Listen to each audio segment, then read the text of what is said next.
You staged this bonfire. Yeah, you staged it. You staged it. Staged it. You staged it. Beautiful presenter. Child abuser.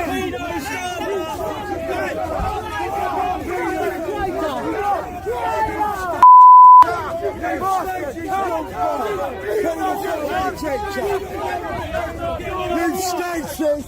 You're a child abuser! You child abuser! You child abuser! Where's Jimmy Savile? Where's Jimmy Savile?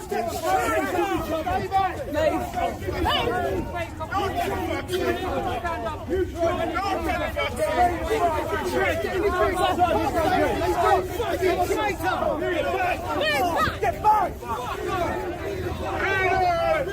Traitor! You child abuser!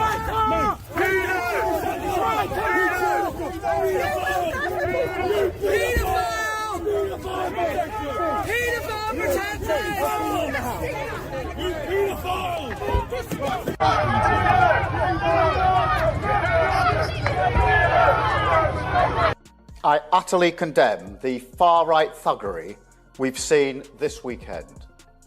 Be in no doubt, those that have participated in this violence will face the full force of the law. The police will be making arrests, individuals will be held on remand, charges will follow, and convictions will follow. I guarantee you will regret taking part in this disorder, whether directly or those whipping up this action online and then running away themselves. This is not protest. It is organised, violent thug. Keir Starmer stepped onto the stage, anticipating polite applause and predictable sound bites, but instead he walked straight into a political ambush. What unfolded wasn't the polite resistance of a few dissenters. It was a full-throated eruption of public frustration. The room pulsed with boos, jeers, and vocal outrage, cutting through the usual scripted calm of a political appearance. Starmer tried to push forward, clinging to his talking points as if nothing was amiss, but the crowd wasn't having it. The noise intensified. Faces once curious turned cold, some shaking their heads in disgust, others openly shouting him down. His words were drowned out, his presence undermined, and any hope of a positive reception evaporated on the spot. This wasn't a minor PR stumble. It was a very public and humiliating reckoning, the kind of moment that scars a political reputation.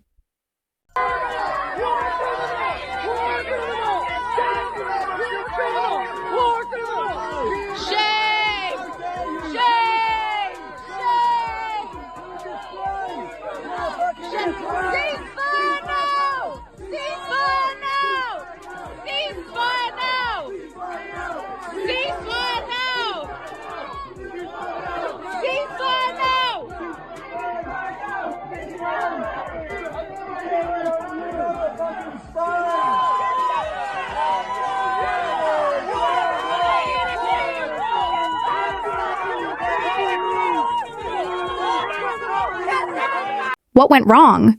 Why did Keir Starmer find himself rejected not by political opponents, but by the very audience he presumed to be on his side?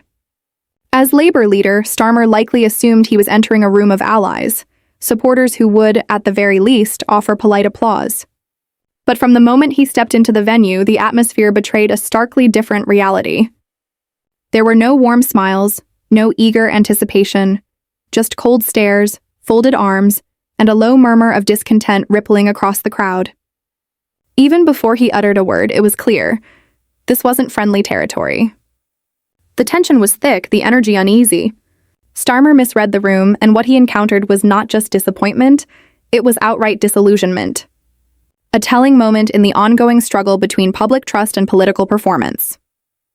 Every stage during this crisis, my approach has been driven by the need to respond to both these tragedies, to stand by the right to self-defense of any nation which suffers terrorism on this scale, alongside the basic human rights of innocent Palestinians caught once again.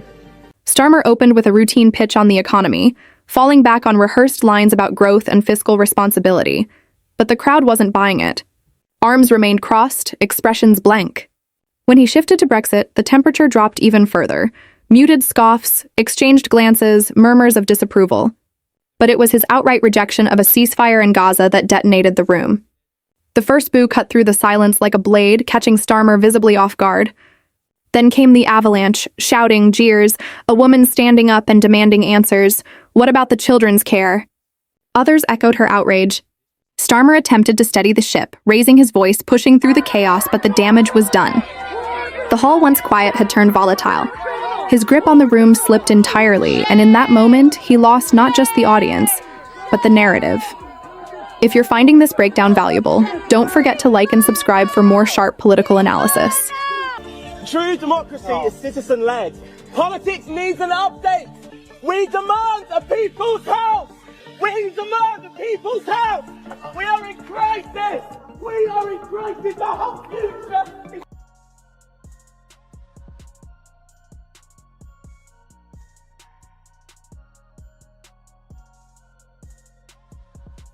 Labour MPs seated behind Keir Starmer during the debacle looked palpably uneasy. One buried his face in a notepad, feigning focus, while another clung to her phone as if hoping for an urgent call to pull her away from the unfolding disaster. Even his loyalists wore expressions of silent regret. Then, the moment of collapse.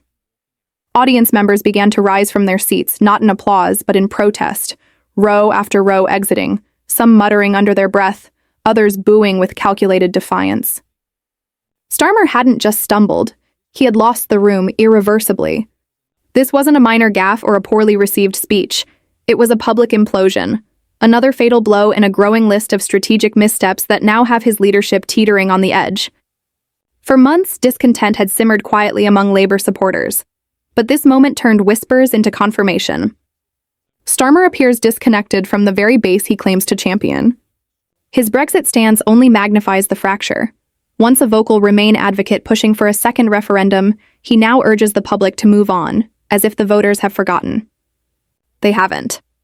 Pro-Brexit Labour voters feel sidelined, while staunch Remainers feel sold out. In attempting to please both camps, Starmer has managed to alienate them all. He thinks that bothers me, he doesn't know me.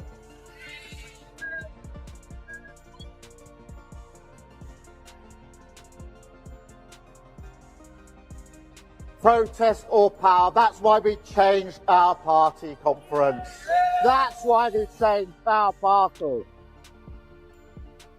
Thank you.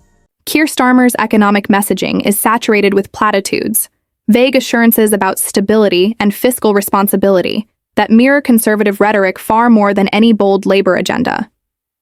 His refusal to back a ceasefire in Gaza has only intensified disillusionment within his own ranks, exposing a leader seemingly more focused on political optics than principle. For many longtime Labour loyalists, the party once symbolized moral clarity and justice. Now it appears adrift under a leader hesitant to take a firm stand when it matters most. Behind the scenes, unrest is growing louder. Leadership murmurs are no longer confined to fringe whispers. MPs are quietly testing the waters, gauging alternatives. Starmer was billed as Labour's steady hand, the pragmatic figure to restore credibility and lead the party back into government. But polling momentum is fading, and the backlash from the Southport disaster has only reinforced public doubt. The clock is ticking. If Starmer fails to recalibrate, fast, his leadership could collapse under the weight of unmet expectations and eroding trust. Be running out. First is on the question of terrorism and what constitutes terrorism.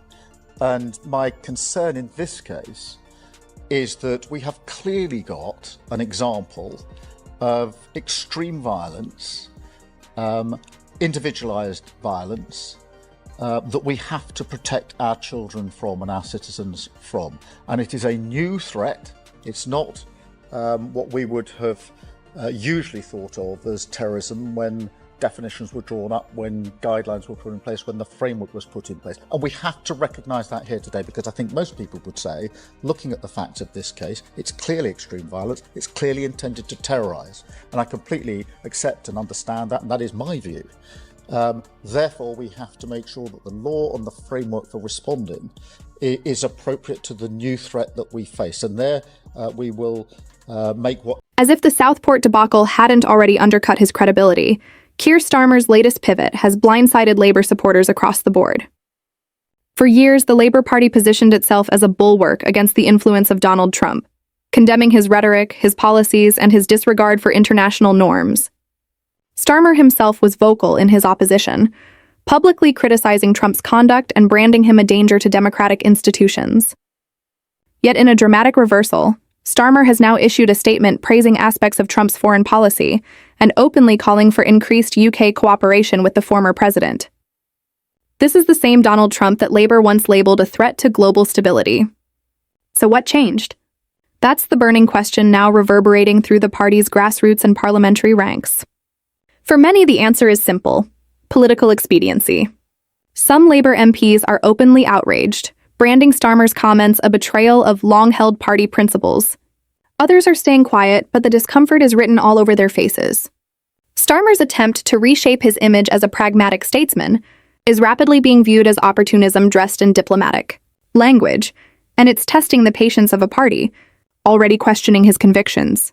Second point, yes, of course I was kept up to date with the facts as they were emerging. That is usual practice. But just like you, as a journalist, I had to observe the law of the land. It was not my personal decision to withhold this information, any more than it was a journalist's personal decision not to print or write about it.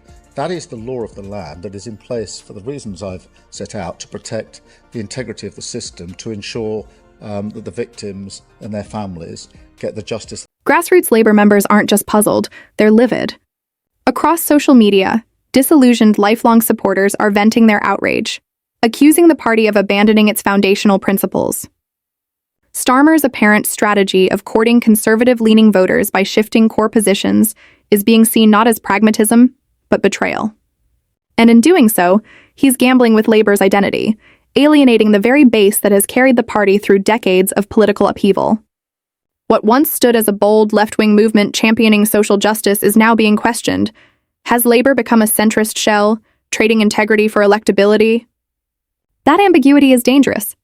Starmer finds himself at a decisive crossroads. Either reclaim the trust of the people who built this party, or watch that support collapse under the weight of perceived duplicity. His communications team might downplay the backlash, labeling it as an isolated confrontation or an uncooperative audience. But that's not just misleading, it's reckless. This wasn't routine dissent. It was a full-scale public rejection from Labour's own heartland. And it's not a one-off. The signs of erosion are persistent and growing, and Starmer's cautious triangulation is quickly turning into a credibility crisis that even his fiercest spin doctors may no longer be able to contain. I utterly condemn the far-right thuggery we've seen this weekend. Be in no doubt, those that have participated in this violence will face the full force of the law. The police will be making arrests, individuals will be held on remand, charges will follow, and convictions will follow. I guarantee you will regret taking part in this disorder, whether directly or those whipping up this action online and then running away themselves. This is not protest. It is organised, violent. Keir Starmer entered this leadership chapter promising unity and renewed public trust for the Labour Party. But instead, he now faces what may be the most defining crisis of his political career. A speech that was meant to project strength has backfired spectacularly, laying bare widening fractures within the party and triggering an erosion of public support. The backlash didn't start in Southport, but the boos echoing through that hall served as a stark warning. The base is restless, and the public is watching closely. From his muddled position on Brexit to an unsteady foreign policy platform, Starmer's shifting narrative is damaging his credibility, both inside and outside Westminster. This isn't just political turbulence, it's a leadership test with no room for missteps. Can Starmer recalibrate and regain momentum, or are we witnessing the early unraveling of Labour's chances under his command? The clock is ticking and the stakes couldn't be higher. If you found this breakdown useful, like, share, and subscribe to British Dose for more political drama, major controversies, and the stories mainstream outlets too often ignore. Stay tuned, this is far from over.